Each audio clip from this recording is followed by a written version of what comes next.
Welcome to McPlum, simple solutions served daily. You start by confirming prerequisites and taking action immediately.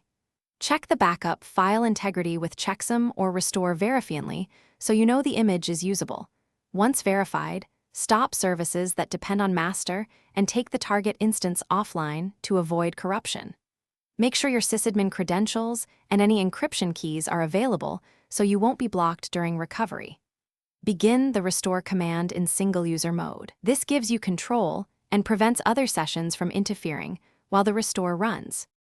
Once in single-user mode, execute the restore command precisely. Restore database master from disk equals backup. Back with replace. You do this because the master controls logins and metadata. Replacing it fixes corruption but overwrites system metadata, so be deliberate. Watch the output for file map and relocation prompts. If paths differ, use move clauses to map logical files to correct physical locations.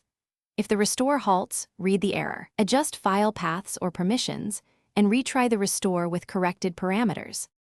After the restore succeeds, restart the instance normally and validate that logins, linked servers, and jobs are present and functional. You want to ensure the server operates as before.